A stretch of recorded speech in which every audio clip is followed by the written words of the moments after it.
Es un honor recibirles en el espacio Séneca y también estrenarme como concejal de Cultura, que he tenido el honor de ser el delegado para sustituir a mi compañera Naima Bejilali, que está a punto de dar a luz, y bueno, es un trabajo muy bonito el que tiene por delante. Yo he heredado el suyo, que no es menos bonito, y bueno, pues con este magnífico coloquio sobre corto maltés me voy a estrenar. Y bueno, pues este es el primer coloquio del año 25, y traemos a unos fuera de serie. La primera, Patricia Zanotti, que es la responsable del legado de corto maltés. Estuvo trabajando con él desde los 17 años, responsable de todas las exposiciones que a nivel mundial se hacen de corto maltés, y sigue trabajando y apoyando este trabajo de estos dos grandes autores, que son Juan Díaz Canales y Rubén Pellejero, ambos en un tándem espectacular, reviviendo a nuestro corto maltés, y con esta versión tan fidedigna y tan auténtica que podéis comprobar que es muy rigurosa, y para eso Patricia supervisa ese magnífico trabajo y apuesta por este grandísimo artista que fue Hugo Pratt, reconocido a nivel mundial como uno de los grandes historietistas. Yo reconozco que durante mi juventud fui fiel seguidor de los cómics, pero más hacia los de Marvel que hacia los de Hugo. Pero era tan potente la figura del corto maltés que irrumpía en los kioscos peleando contra Stan Lee y el resto de los superhéroes que en aquel tiempo de nuestra juventud eran los líderes de audiencia, pero en calidad nadie podía asemejarse a la gran calidad de Hugo Pratt y su corto maltés. Este héroe del mar pues nos embriaga y nos deleita ahora a través del pincel y de la pluma de Juan y de Rubén, con los que hoy tenemos el honor de compartir este coloquio. Y bueno, pues yo darles las gracias por haber escogido el espacio Séneca para celebrarlo, y a Paco Linares, gestor cultural de nuestra ciudad, especialista en cómics, especialista y colaborador también de la fundación de Patricia Zanotti, del legado de Hugo Pratt. Como mayor especialista, pues creo que estamos en las mejores manos para tener un coloquio excepcional. Y a ustedes muchas gracias por su asistencia.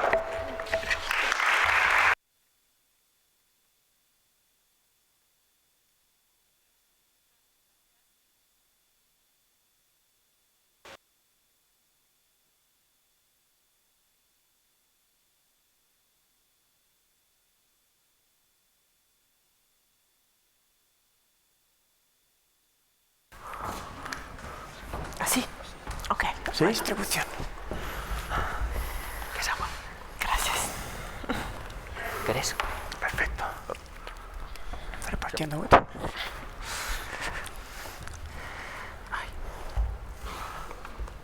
Bueno, buenas tardes.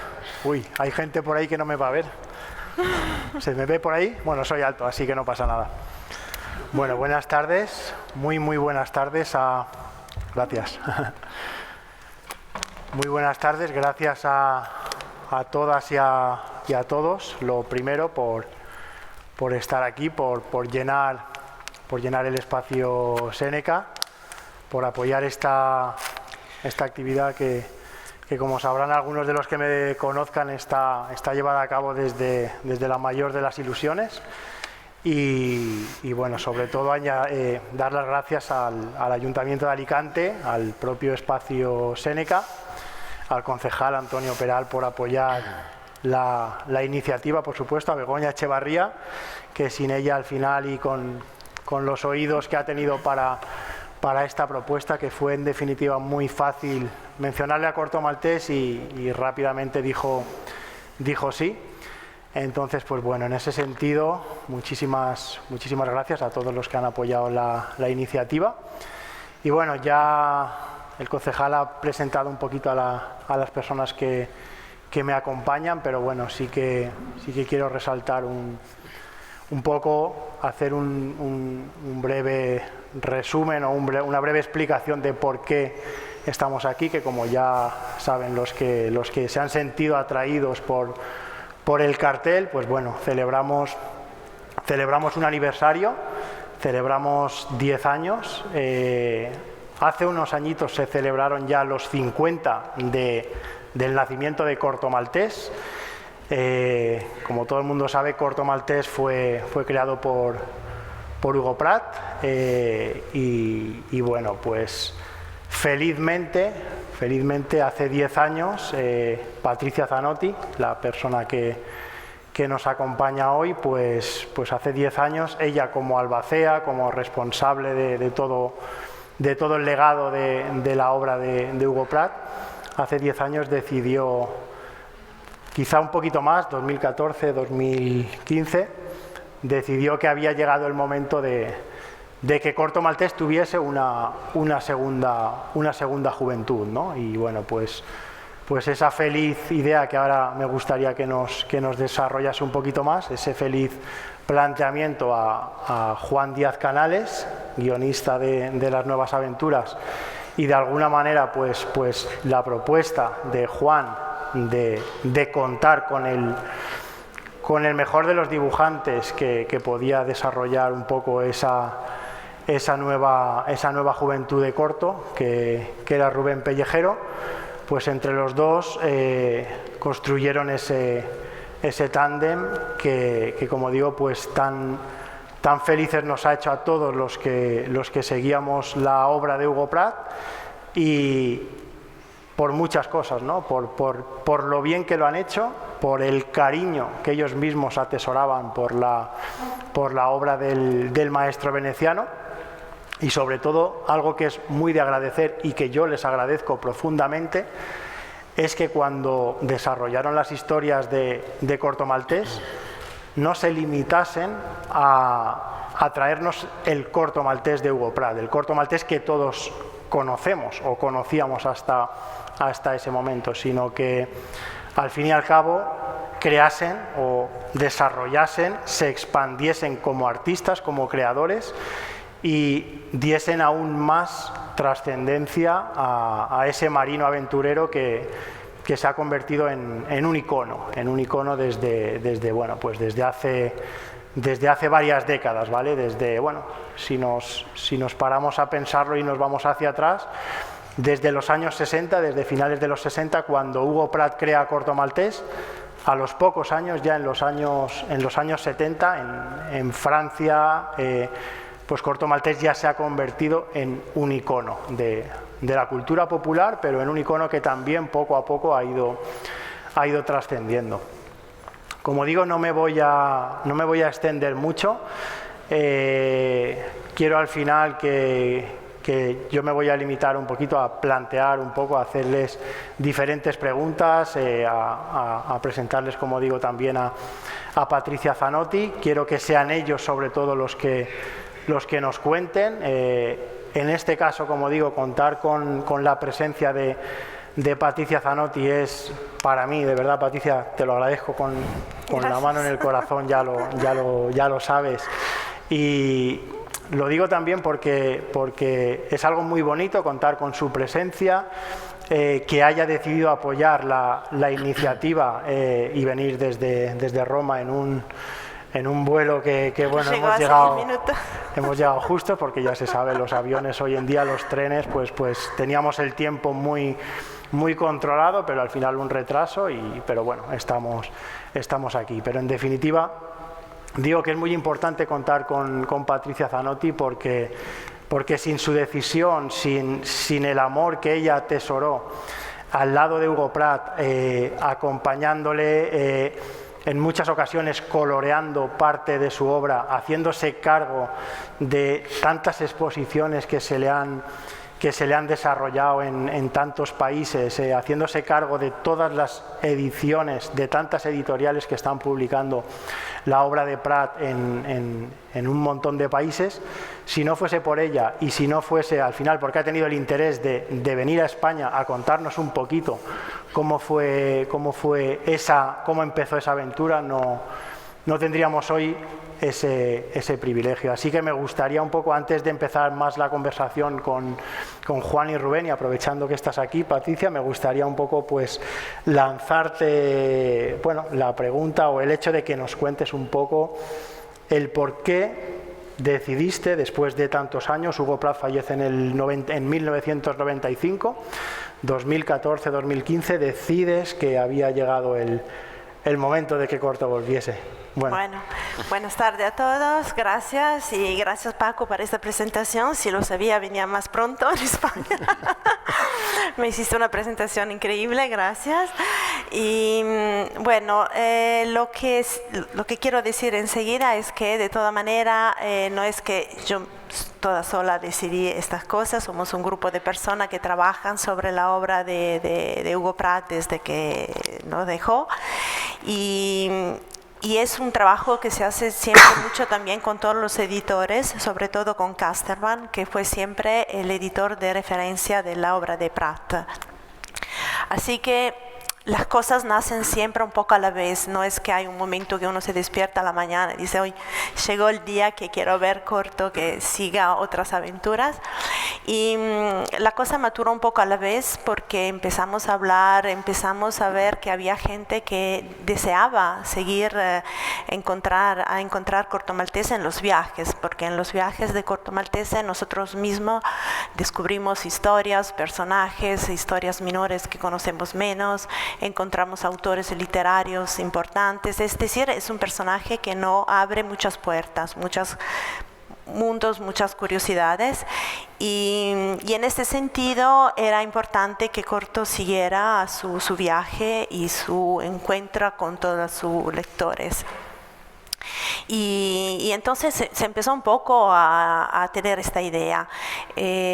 Pratt siempre en su, digamos, entrevista, cuando le preguntaban de Corto Maltese, siempre dijo que hubiera querido que Corto siguiera solo, es decir, que era independiente de él, así como él lo dejaba cada tanto y empezaba a dibujar otras historias como Los Escorpiones del Desierto, Willy, o varias cosas que hizo además de Corto Maltese, se encontraban, hacían un camino juntos y después se dejaban. Entonces esta idea de independencia de Corto Maltese y esta idea que para un autor como Hugo Pratt era importante que la fuerza de su personaje estuviera en el sentido que era independiente del mismo, era algo que nos facilitó a todos en la idea de tomar este personaje.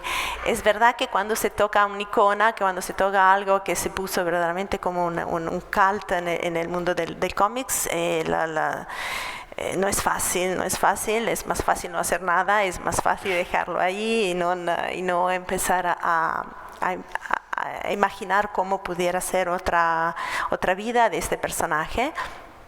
Y tenía la suerte de conocer a Juan desde el hecho que yo había fundado una casa de ediciones con Pratt en el 93, porque su idea era de publicar sus historias. Era un momento editorial en Italia donde las grandes casas de ediciones dejaban el cómics, no había más nada, y entonces él me había empujado un poco a crear esta casa de ediciones.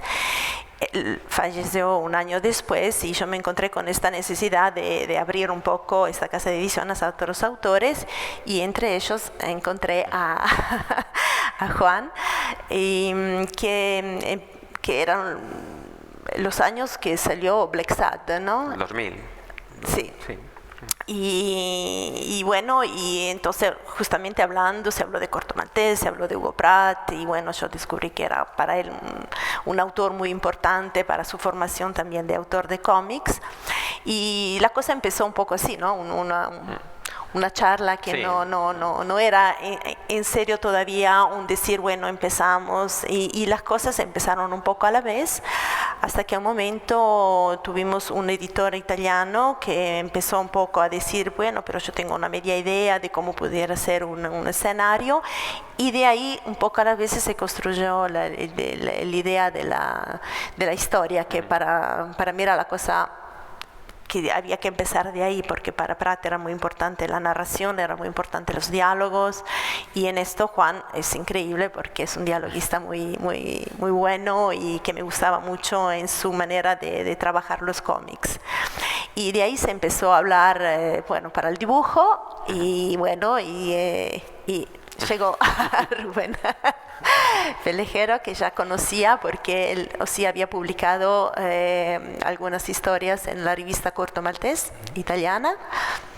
Así que era un mundo de amigos que nos encontrábamos un poco, y bueno, y de ahí empezamos a trabajar sobre un escenario, pero yo no hay que intervenir mucho. Para mí era importante dejarlos muy libres, no estábamos en esta idea, digamos, de dar demasiadas reglas, sino para mí cuando un autor pierde un poco de libertad, después la creación lo puede resentir, y como conocían bien el espíritu de Corto y conocían muy bien lo que se tenía que presentar a un público, que era un público acostumbrado, digamos, a la calidad de Pratt, con eso, digamos, empezamos un poco a sentirnos. Rubén hizo de los dibujos increíbles de Corto, y bueno, y hoy estamos festejando los 10 años de ese año donde salió la primera obra, así que nosotros habíamos empezado hace 2 o 3 años primero ya a hablar de esta posibilidad. Y ahí nos encontramos con que, bueno, después de todo este proceso, llega el año 2015, y principios de 2015 yo me encuentro de repente por internet una imagen icónica, que es esa primera imagen que apareció de Corto, con el rostro, no se le veía, con el rostro oscurecido, y bueno, pues empieza un poco ya todo el recorrido y se anuncia pues a nivel mundial que va a salir el primero de los álbumes, que es este que tenemos aquí, que es Bajo el sol de medianoche, y empieza pues un poco todo ese recorrido que, como decía, nos lleva hasta hoy. 10 años, Patricia, y bueno, ahora que los autores no nos están escuchando, sí. ¿Cómo ves el balance? ¿Cómo crees que ha sido un poco esta aventura que...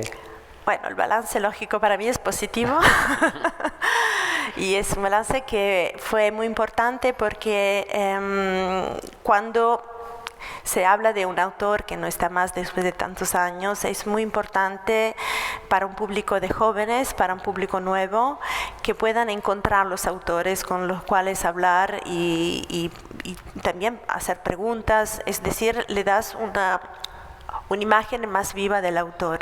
En un tiempo donde todo va muy veloz, siempre más veloz, un autor que falleció hace 30 años puede ser, lo puedes olvidar, y para los jóvenes podía ser algo que, bueno, esto pertenece a mi padre, esto pertenece a las lecturas de familia, y en vez encontramos muchísimos jóvenes que empezaron a leer Corto Maltés gracias a las nuevas obras de Juan y de Rubén, y que después volvieron atrás a leer los clásicos de Pratt. Así que para nosotros fue algo de muy importante para mantener viva la memoria de Pratt y de este personaje. Así que para mí estos 10 años fueron muy importantes, porque tuvimos la suerte de poder constatar que es un personaje que todavía hoy tiene muchas cosas importantes de comunicar también a las jóvenes generaciones. Bueno, y ahora ya para que podamos escuchar a sus autores, decir solo un poco como introducción, y para que nos cuenten cómo es ese... Cuando Juan me lo comentó, porque fue él quien de un día estaba tranquilamente en casa y me comentó, Rubén, me parece que querías hacer el corto maltés. ¿Quién va a hacer caso a esto? ¿Quién se lo va a tomar en serio, ¿no? Si te invita un guionista, que también éramos amigos, pero ahí se veía que actuaba como un profesional hablándome de un tema de cómic, ¿no? Y yo me quedé como estupefacto, que se dice, ¿no? Y le pedí un poco más de tiempo que el que él se tomó para contestar a Patricia, yo creo, ¿no? Yo tardé unos 4 días, no mucho más tampoco. Y me pareció, de entrada, no tan solo pensar, no pensé en si podía hacer seguir corto maltés. Es que para mí y para muchos es una leyenda. O sea, sabía lo que me podría ocurrir. O sea, tuve muchos planteamientos. Antes de llegar a la pregunta que tú me cuestionas, de cómo planteé el personaje, a mi modo, en qué me podría, digamos, interesar o no. Claro, yo también soy un poco de la escuela, digamos, de Hugo Pratt en sus inicios, digamos, ¿no? Yo vengo también de la influencia del cómic americano, del cómic italiano, que siempre me ha gustado mucho, y el argentino, del cual el propio Hugo Pratt pertenecía dentro de los grandes autores, y digamos que no son autores desconocidos para mí en cuanto a mi inspiración e influencia durante toda una etapa de mi vida profesional, ¿no? Y esto es lo que me salvó un poco de este miedo a decir, ¿dónde te metes, no? Porque pensaba que no estaba lejos ya lo había pensado muchas veces, de que no estaba lejos de cómo yo también veía la aventura a nivel más bien visual, ¿no? No a nivel literario, porque Pratt era un autor completo.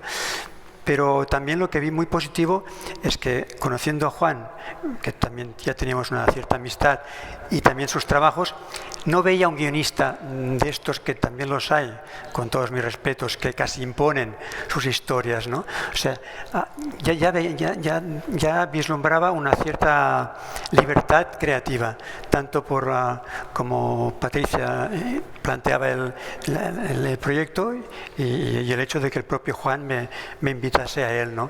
Para mí esto es lo más importante que nos ha ocurrido.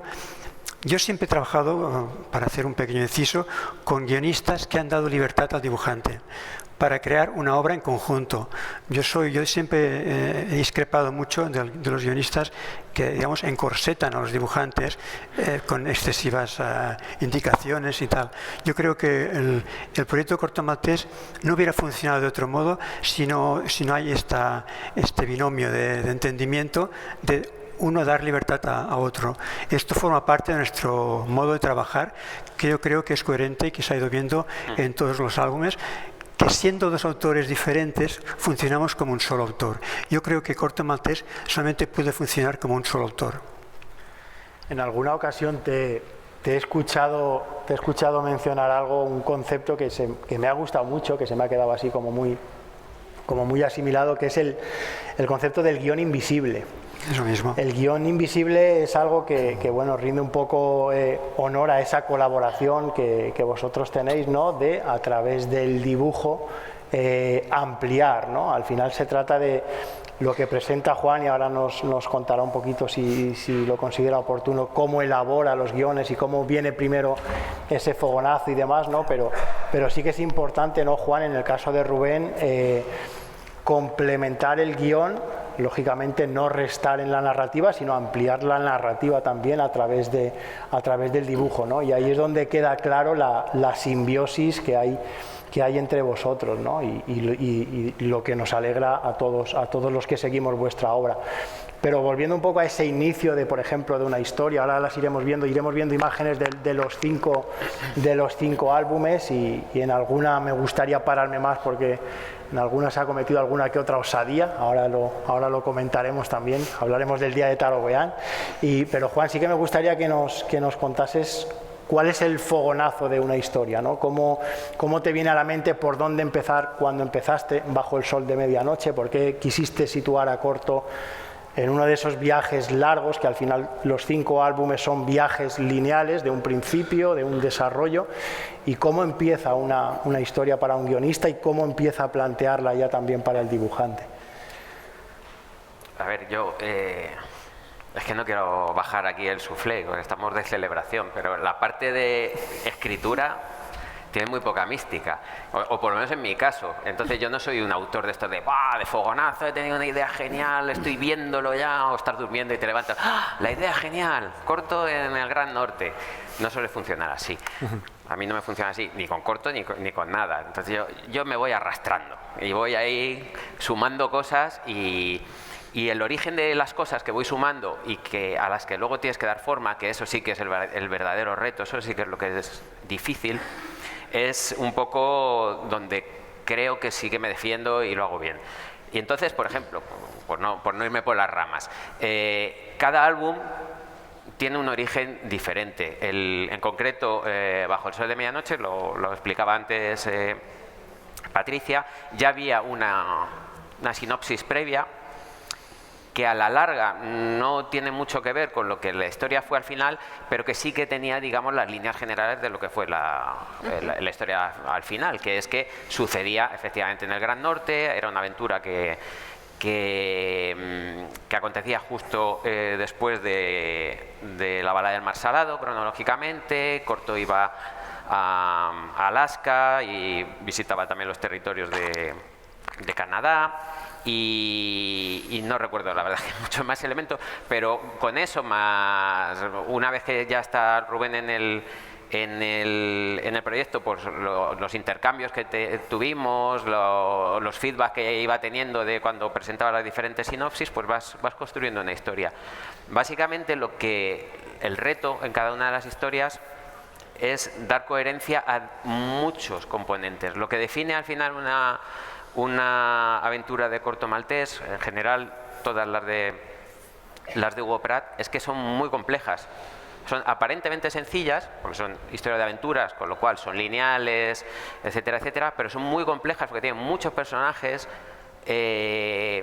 muy bien definidos, al punto que tú cierras el libro y se te quedan en la cabeza y parece que eres capaz de recomponer biografías enteras, y cuando lo analizas te das cuenta que a lo mejor son personajes que tienen dos intercambios de frases y sin embargo se ha obrado la magia y en tu cabeza pues eso, conoces mucho más de ellos. Y luego tienes que hacer compatibles cosas que a priori no lo son tanto, como esto que hablamos antes de poesía y la Primera Guerra Mundial, por ejemplo, ¿no? O sea, violencia con arte, filosofía con no sé qué, religión con esoterismo. Bueno, pues mezclar todos esos componentes y que aquello no te quede como cuando te pones en la cocina a echar cosas que todas sueltas, está muy rica, dice me gusta tal, es un poco más salado, un poco de azafrán, no sé qué especia, esto como tal, y si lo frío, pues claro. No se trata de eso, no se trata de una mezcla de ingredientes, se trata de cocinar un plato que sea coherente y que esté bueno. Eso es lo que lo hace difícil, ¿no? Más que el tener el fogonazo de decir, wow, la super inspiración, ¿no? Y como digo, cada uno, bueno, me imagino que luego iremos pasando, pero por ejemplo, el origen de Bajo el sol de medianoche era esto, era una sinopsis que nos vino a través de Luca Romani, el hermano del editor de Riccioli. Equatoria fue, no recuerdo exactamente, sí recuerdo que Rubén quería que contáramos una historia que pasara en África, y a mí me pareció muy buena idea por contraste con el Gran Norte y porque yo creo que de hecho es el álbum más aventurero de los 5 que hemos hecho, y a mí me apetecía también mucho. Ahí sí que era contar la historia que a mí me hubiera gustado leer de Pratt, no porque no me gustaran todas, o sea, no por mejorar las que había, sino porque como ya no estaba Hugo Pratt, ya no podíamos leer más historias de Corto Maltés, y era un poco eso, ¿no? Lo que mi imaginación hubiera seguido haciendo Hugo Pratt en la época, sobre todo en la que sus aventuras eran más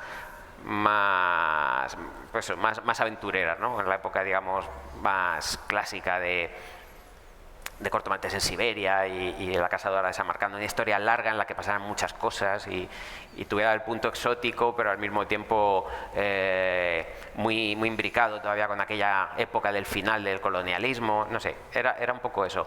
La tercera, que es el de Atarahueán, pues de nuevo fue una idea de Rubén, de decir, ¿y si nos atrevemos a contar por qué Corto Maltés aparece en mitad del Pacífico? Y yo, me provoca y a mí me dan palmas y bailo, pues entonces, venga, lo hacemos. Y la de Berlín pues era un poco lo mismo, siempre buscando el contraste y siguiendo un poco temas que a mí me parecían muy interesantes y que una vez más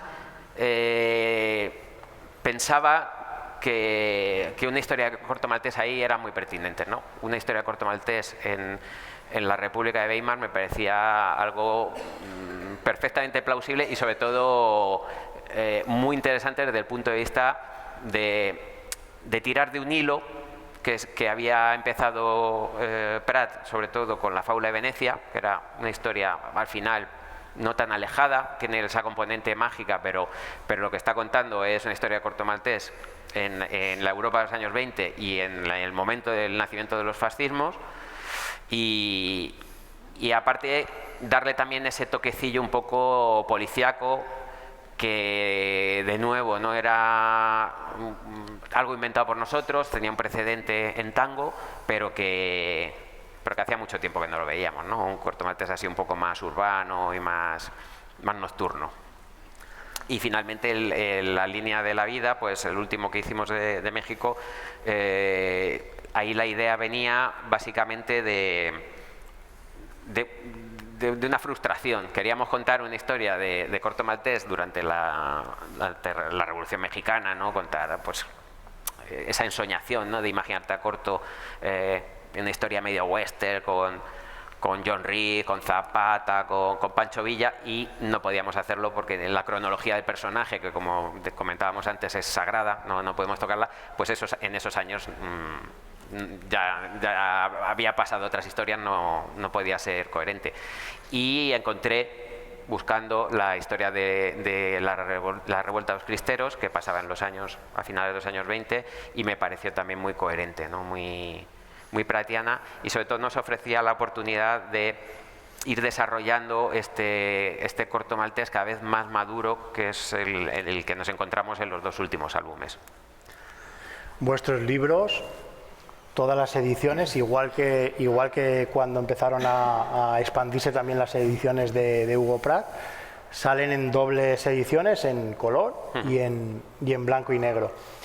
Ahí sí que me gustaría un poco cómo, bueno, dentro de toda la evolución, que me gustaría que Rubén nos explicases un poco cómo ha sido evolucionando en la plasmación del personaje también, y teniendo en cuenta que hay seguidores puristas que prefieren las ediciones en blanco y negro, y que cuando trabajas el blanco y negro lo trabajas de una manera, y cuando trabajas para la edición en color, pues el dibujo al final también requiere de unos requisitos. Me gustaría, Rubén, que nos contases un poco, sabiendo que todos los lectores en las ediciones, en los 5 álbumes que hay hasta la fecha, pueden elegir y pueden disfrutar de la edición en color o la edición en blanco y negro.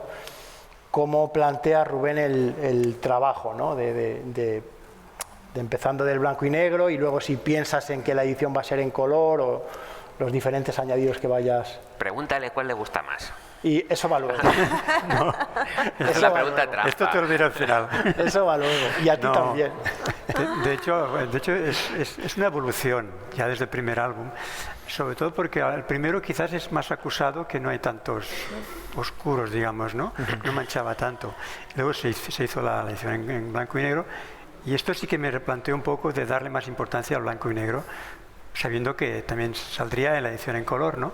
Ahí estaba un poco el desafío, ¿no? O sea, no pasarme manchando, que a mí me encanta manchar, no mancharía todo en negro, pero tenía que dejar estudiar bien las luces y los claros, que son tan importantes en la obra de Prat, para muchos aspectos, ¿no? Anímicos y narrativos, etcétera. Pero bueno, intentaba buscar un cierto equilibrio entre el manchado y el no manchado, ¿no? Cuando dibujo, de hecho, se puede decir que actualmente lo hago pensando en blanco y negro. Pero claro, estoy muy habituado a dar yo siempre el color desde hace mucho tiempo, ¿no? Y más o menos también he ido haciendo como una evolución dentro de este color, ¿no? Por ejemplo, descubrí que, a mi modo de entender, en mi dibujo el color como más acuarelable no funcionaba, le quitaba fuerza en mi dibujo, ¿no? Cosa que en el de Prat no ocurre, es como una cosa difícil de poder explicar por parte de que no sea el creador. Pero sí que vi que no funcionaba con la acuarela, ¿no? Entonces opté por el color plano, que es lo que estoy haciendo últimamente, ¿no? Porque siempre estaba muy enamorado de las litografías o las repros de imprenta del mismo Corto Maltés, y además del cómic americano con las tiras dominicales que estaban en color. Ese color tipo imprenta yo pensaba que le quedaba muy bien a Corto Maltés como empaque visual, ¿no? Y esta fue una de las... quería llegar a este punto en que encontrase un nivel que el blanco y negro se prestase a un manchado plano, a un color plano, ¿no? Que es lo que viene, que apareció en Nocturno Berlinés. Nocturno Berlinés, digamos que allí... Yo creo que Corto Maltés lo importante es correr riesgos, ¿eh? Si al principio éramos mucho más tímidos, ¿no? Sí que teníamos esta necesidad de poco a poco arriesgarnos.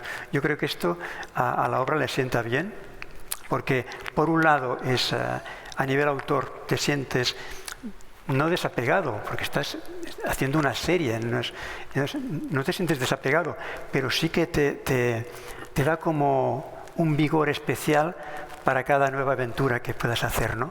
Cada nuevo álbum para nosotros es como un nuevo desafío.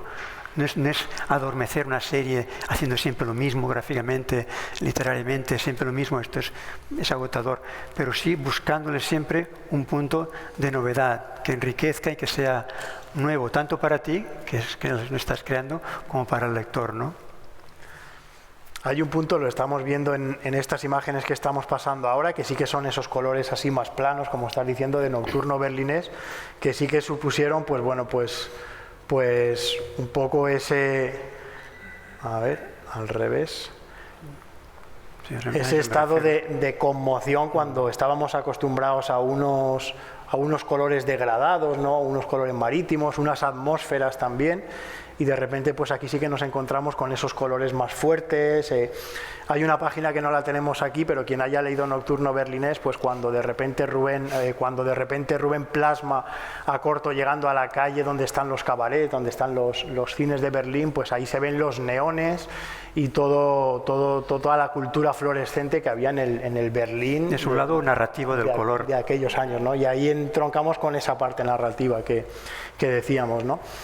A nivel de dibujo también, y a nivel un poco de la exigencia que yo te confirmo en cada una de tus obras, cuando hemos conocido la obra en general de Prat y hemos visto también la evolución del personaje gráfica. No es lo mismo el corto realista que plantea Prat en La balada del mar salado que el corto sintético de las últimas historias, ¿no? De las helvéticas, de Mu y demás.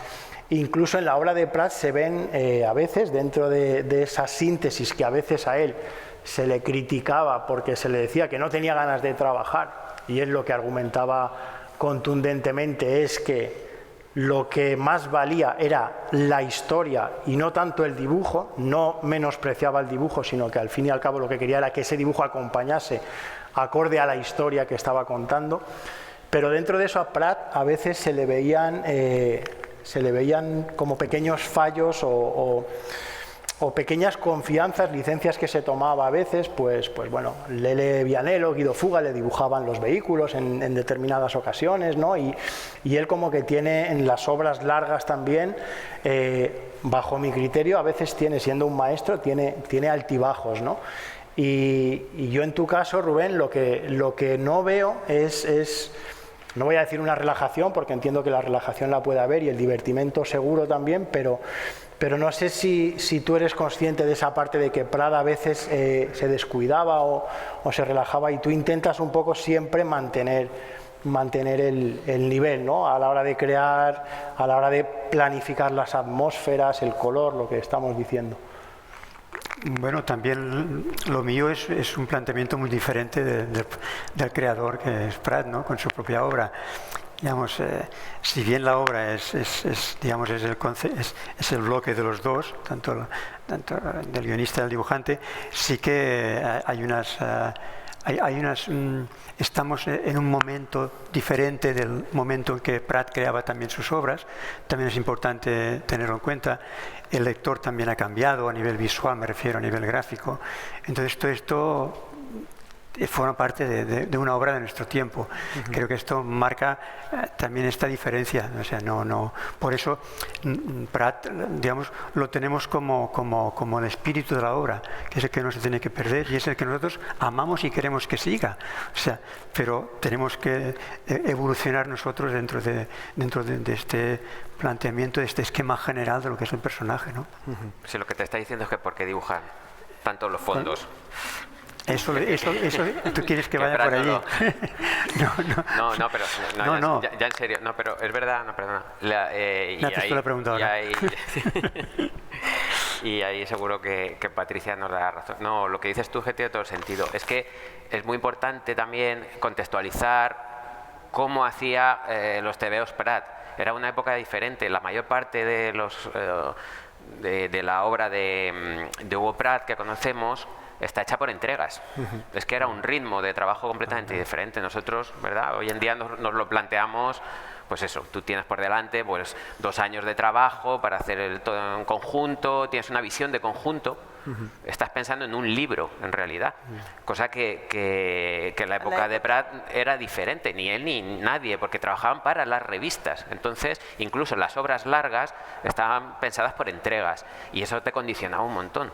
Porque cada X tiempo tenías que librar una serie de páginas terminadas y realmente gente como él, que trabajaba en un registro más o menos realista, necesitabas ayuda. Si tienes que hacerte unos trenes en Siberia, que bueno, pues todo este tipo de cosas, ¿no? O armamento, no sé qué, necesitas ayudantes porque no llegaban a la fecha de entrega. Hay que... Sí, y además hay que decir que en esos tiempos no había fotocopiatriz, no había computadoras, es todo otro mundo y Prat necesitaba de muchos libros también para documentarse, ¿no? Entonces esa biblioteca que tenía era una biblioteca muy importante de documentos que a la época no se encontraban así, justamente hoy es más fácil, ¿no? Como están vestidos en esa época y en 10 minutos uno tiene también una fotografía o algo que lo ayuda. Lo que vos decís del trabajo de Hugo de los últimos tiempos es un poco no digo una polémica, pero una manera de ver el dibujo, porque él tuvo una evolución y la epuración del dibujo es algo que llega después de 40 o 50 años de mucho trabajo. Prat trabajó muchísimo, hizo una cantidad increíble de dibujos, sobre todo en el periodo en Argentina trabajaba, como dice Juan, para las revistas tenías que integrar unas páginas y sobre todo cuando empieza a tomar Corto Maltese como personaje, después de la balada de la Mar Salado que le había dado la posibilidad de hacer las páginas que quería, tenía una entrega de 20 páginas. En 20 páginas tenía que contar una historia y no podía llegar con 19 o 21, tenía que ser 20. Y esto para quien escribe es algo de muy, muy complicado y muy difícil, porque las historias tenían que ser autoconclusivas y tenían que contar todo un mundo. Así que lo que él llega a hacer con Mu, para mí, es una evolución gráfica increíble, muy importante. La gente lo puede ver como que no dibujabas los fondales, pero llegar a contar algo con un medio ojo o con una mano o con una línea del mar, y en ese mar vos ves todo, ves el movimiento, ves la aventura, es algo a lo mejor más difícil. Pero me doy cuenta que para mucha gente era, pero no. Está un poco, no, que no quiere trabajar, no es eso. Yo creo que es una evolución muy importante y que ayudó además justamente a poder retomar Corto Maltés, porque gráficamente su público, sus lectores estaban acostumbrados a una evolución gráfica.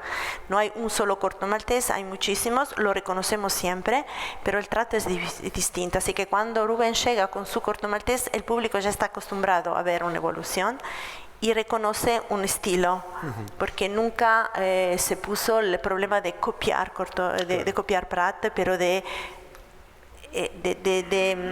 tomar su espíritu, su idea de que era una evolución y seguir en esa evolución. Y en esto creo que Rubén logró muy bien.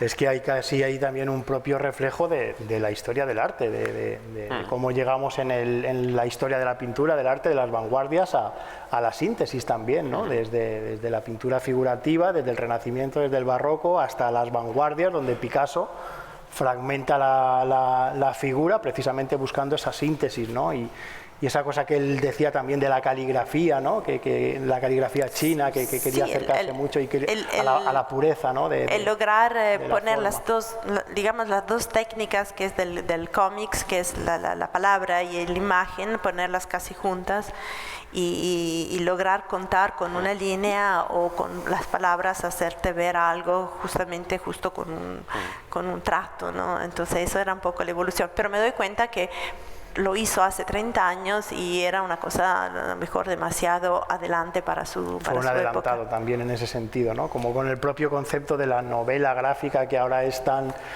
frecuente, pero que él fue un poco el que empezó a desarrollar esa cosa que entendemos como la literatura dibujada, ¿no? Exacto. Y para volver a la parte del color, esa es la misma cosa. Yo coloreé su historia por muchos años porque quería que el color acompañase al lector en la lectura, que no fuera protagonista. Pero era un intervento no autorial, era un intervento extraño, como podía ser yo o otras personas que hicieron los colores. Y cuando empezamos a razonar sobre las páginas de Rubén, para darle el más posible una continuidad, se pensó de hacer el mismo tipo de colores, y yo hice algunas pruebas sobre los dibujos de Rubén y en realidad era algo que sacaba fuerza al dibujo, no le daba una continuidad, sino que era algo que no funcionaba y recuerdo, sus colores... Recuerdo, Patricia, que me dijiste, sé sincero, Rubén. ¿Qué te parece? Sincero, exacto. Yo te fui sincero, ¿te acuerdas, no? Dije, pues lo siento, Patricia, pero yo... Ninguno quiso imponer nada, y es verdad que, como justamente lo contó, su idea de color con su dibujo funciona mucho mejor. Así que es cierto que hay el punto del estilo. Nosotros, particularmente a nivel gráfico, yo me quedaba con una etapa de Hugo Pratt como dibujante, no la etapa de Mu. O sea, yo la etapa de Mu la encuentro muy personal, es su propia personalidad. Es muy difícil. Prefería acercarme a una etapa que a mí me encantaba mucho, que era la primera etapa, la de Sudamérica, las etiópicas, las célticas. Para mí ese estilo es el que me gustaba como dibujante, ¿no? Un poco luego Venecia, y ahí ya se iba perfilando otro cambio de estilo, con lo que comentábamos antes.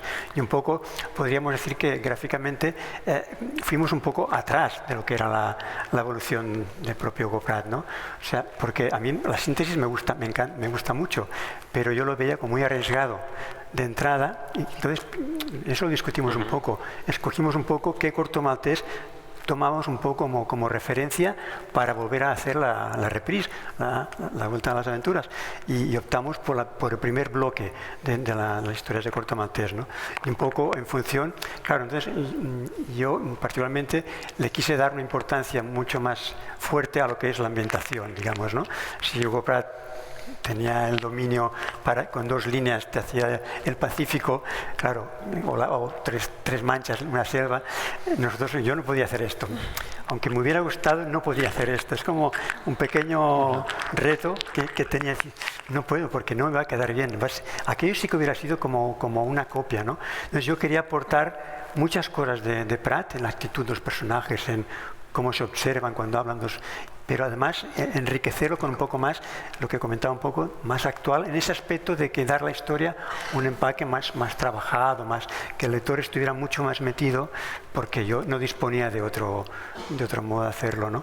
Y hay muchos aspectos que están puestos en cómo te planteas la continuación de una obra de este tamaño, ¿no? Juan, desde el principio casi como que os marcasteis varias premisas o algunas líneas rojas que no se podían traspasar, ¿no? Y una de las premisas que os marcasteis era meter a Corto Maltés en la cronología que Prat había ido desarrollando, ¿no? Y ahí habéis ido creando vosotros las 5 historias que tenemos. Es verdad que se van viendo ya como algunas licencias vuestras que también se agradecen un montón, como por ejemplo en la línea de la vida, el hecho de que Corto Maltés en un momento de ensoñación pues se encuentre con la niña de Gibraltar, que es su madre. La mostráis por primera vez. Hugo Pratt habló hay toda una biografía del personaje, pero estaba en las acuarelas, pero no en los cómics. Entonces vais enseñándonos cosas.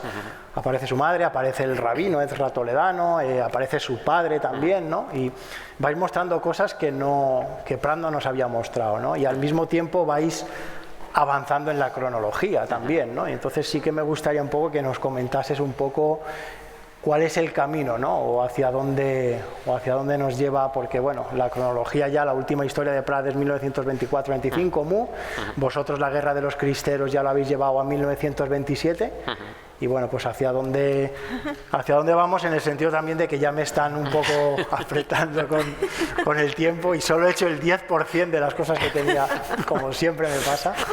No me extiendo. Juan, contéstame, por favor. Es que te pones así, ¿hacia dónde vamos? La siguiente historia que saco el debate. ¿Un spoiler de lo siguiente? No, es un poco lo que cuentas. Hemos ido rellenando. Es que dicho así también queda muy prosaico. Vas rellenando los huecos cronológicos, pero es mucho más que eso. Claro, lo de los huecos cronológicos en realidad es el sitio, es el patio donde podemos jugar, por digamos, supuesto. porque no podemos. Ni nos interesa tampoco volver a contar historias que ya están contadas, ni hacer una realidad alternativa del personaje, porque no es para lo que estamos aquí. Estamos, como decía antes, para continuar la serie. Entonces nos dedicamos a ir encontrando historias que hacen que siguen redefiniendo al personaje o completando la biografía del personaje, y esa es la parte más divertida. O sea, porque todo eso que suena a límite, como decía antes, es en realidad mucha libertad. Yo siempre pongo la comparación de los lectores, es decir, cuando dicen ¿cómo hacéis para enfrentaros a una historia de Corto Maltés, Rubén y tú? Digo, pues en realidad hacemos lo mismo que hace cualquier lector que ha caído en el encanto, digamos, en el embrujo de una historia cualquiera, en este caso de una historia de Corto Maltés, que es que cuando tú has leído una historia de Corto Maltés de Hugo Pratt y cierras el libro, sigues pensando en esa historia y sigues completando en tu cabeza lo que quieres que pase. Esto que decía antes de, joder, con 4 diálogos está escrito un personaje. Pues es un poco nuestro trabajo. Nosotros intentamos hacer eso, pero proyectándonos en historias que no están escritas todavía. Cogemos elementos que existen, la niña Gibraltar, el padre. El otro día releía los álbumes porque, claro, algunos me quedan lejanos y yo, por norma general, no releo nunca lo que hago, porque siempre estoy pensando en lo siguiente y es muy raro que mire hacia atrás. Pero el otro día, como venía aquí y en deferencia a ti, Paco, digo, me voy a releer mis propios Si TVOs. te pregunto por un año y no lo sabes... Pregúntame lo que quieras, que yo te lo contesto. Pues... Y descubría muchas cosas, digo, joder, con ojos nuevos, porque como me resultaba lejano. Y por ejemplo, no me acordaba de que en Bajo el Sol de Medianoche se habla del padre de Corto, se encuentra un amigo. Entonces digo, claro, aquí en el último que hemos hecho, en la línea de vida, sale el padre, pero es que ya habíamos hablado de él. Pues es este tipo de juego, ¿no? Es este tipo de juego que al final es una proyección que tenemos todos de esa ensoñación del lector, de querer saber lo que no te han contado, lo que te han sugerido, pero que tú quieres saber un poco más y tienes que además jugar siempre en ese equilibrio, ¿no? En ese equilibrio inestable de contar cosas y dejar muchas todavía por contar. Porque si hay algo que define al personaje es el misterio, ¿no? El misterio ese, la curiosidad, el querer saber qué pasa después. Bueno, ejemplos palmarios son lo que tiene que ver con el amor y la muerte en Hugo Pratt. Esto también lo hemos dicho muchas veces cuando dice, y no va a ser Pandora, y no vais a hablar, vosotros siendo españoles no vais a hacer la historia de la guerra civil, sí, pues sí o no, pero vamos, es lo que mantiene ese interés, ¿no? del lector de Corto Maltés, ¿no? El que siempre hay una pregunta por responder. Hay muchas preguntas planteadas y siempre hay alguna que se va a quedar por responder. Bueno, yo me extendería más y el último álbum, La línea de la vida, pues plantea toda esa dicotomía precisamente con su línea de la mano, la línea de la mano que le dijeron en un momento determinado que él no la tenía, que Corto Maltés no tenía línea del destino, y con una navaja de afeitar decidió hacerse su propia línea de la vida, ¿no? En este último álbum, Boca Dorada, que es la personaje que se encuentra al principio, ve que la línea de la mano, pues bueno, la que él se había trazado le está volviendo a desaparecer, y bueno, pues a partir de ahí se desarrolla toda una trama en la que la vida, la muerte están muy presentes, y bueno, pues que nos hace pensar en esa biografía de Prat también, cuando nos hablaba de que Corto Maltés desaparecía en la Guerra Civil Española, ¿no? Bueno, pues ya veremos, lo vamos a dejar eso de momento a ver hacia dónde vamos. Y como ya me han llamado un poquito la atención, tenemos 5 minutos para alguna preguntita del público, ¿es posible? Porque yo creo que es una ocasión. Sí, una pregunta, 2 rápidas, las respuestas también tienen que ser breves. Igual ahora no pregunta nadie, me quedo yo aquí como, pero bueno, si alguien quiere hacer alguna pregunta. ¿Sí? ¿Sí? Es que me sabe mal porque voy a hacer una pregunta fundamentalmente para Patricia y no voy a aprovechar. Bueno, no pasa nada. Aquí a Rubén. Me gustaría saber quién es el responsable que ha permitido que Corto Maltés usara un teléfono móvil.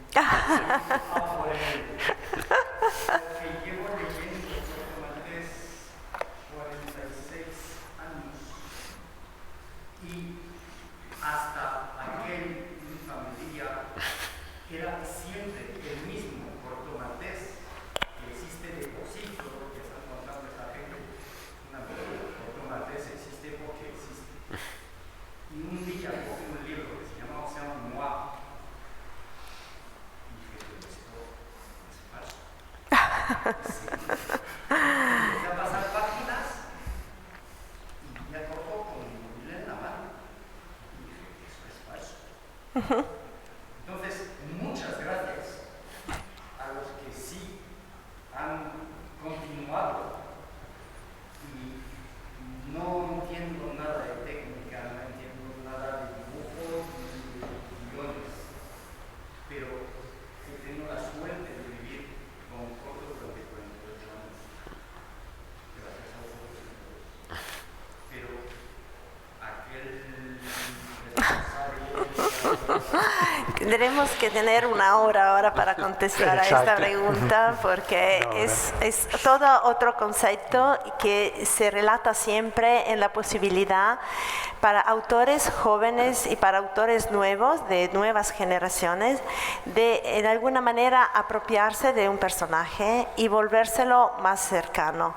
No es algo que puede, yo entiendo perfectamente, coger la aprobación de todo el mundo o de lo que están muy, como puedo decir, aficionado al origen de Corto Maltés, pero es un Corto Maltés que habla a todavía otra generación.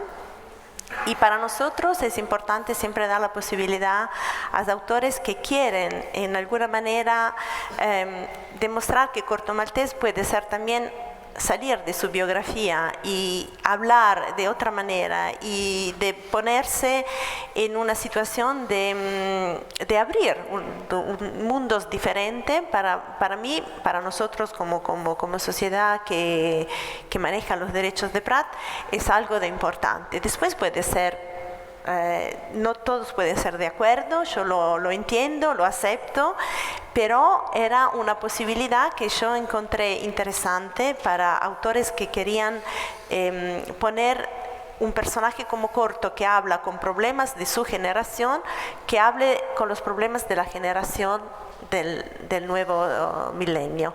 Y eso fue la motivación por la cual se hizo un corto maltés que a la fin del libro no contesta al portable, lo pone, lo esconde, así que es otro mensaje también, eso para mí positivo. Pero cada uno tiene su manera de pensar y eso es libre.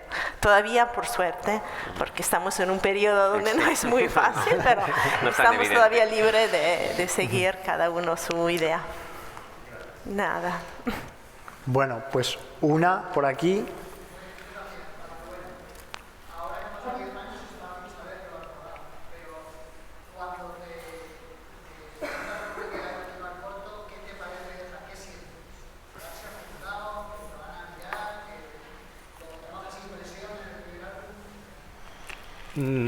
Es que digamos que el pánico me entró un poquitín.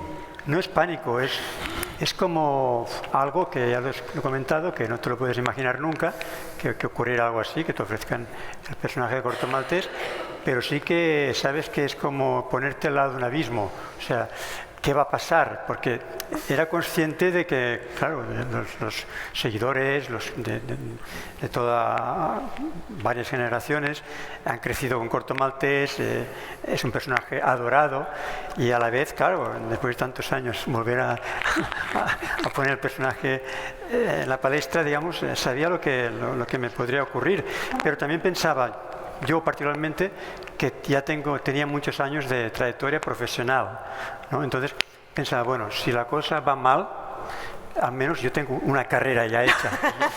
No, es que es cierto, yo lo he comentado muchas veces. Si hubiera sido, por ejemplo, que me lo dan, es la primera obra que tengo que hacer, digamos que me estoy jugando el porvenir, eso por descontado. O sea, yo estaba seguro, por un lado, tenía como este colchón, podremos decir, ¿no? Y estábamos seguros, claro, también nosotros. En este caso, sí, yo creo que todo el mundo, menos Juan, que no tenía miedo de nada. También se tenía que... No hay que tener miedo. Yo me lo pensé 4 días, ya lo he comentado, ¿no? Y claro, tenía este colchón de mi veteranía, digamos, ¿no? Y este colchón de mi veteranía también me daba también un poco, está mal decirlo, pero me daba alas para decir, bueno, yo creo que lo voy a poder hacer. Al menos decir, yo creo que lo voy a poder hacer. ¿Cómo luego lo fui conduciendo o cómo me lo planteé? Porque yo veo bocetos de Corto Maltés de los que hacía y piensas, ¿cómo puede ser que hiciera Corto Maltés? Claro, porque uno es que es un personaje tan complicado que depende de por dónde le vaya una ceja o una boca, ya no es Corto Maltés. Es que él habla, incluso su propia personalidad literaria, muchas veces lo hemos dicho, la gráfica es tan fuerte como la literaria. Entonces, si tú cambias algo de Corto Maltés, depende de cómo lo cambies, ya no es Corto Maltés, es un marinero con las patillas, decimos aquí, ¿no? Pero no respiras Corto Maltés. Hay muchos homenajes a Corto Maltés, pero yo veo pocos Corto Malteses. Sí. Porque es un conjunto el personaje, no es solamente la literatura de Hugo Pratt, sino también el dibujo de Hugo Pratt. Y los rasgos de Corto Maltés está la dificultad, ¿no? En su porte, en cómo anda, toda una serie de cosas que si te alejas mucho es que ya no es el mismo personaje, ya no recibes lo mismo que recibes cuando ves una historia de Hugo Pratt, ¿no? Y esto fue una evolución.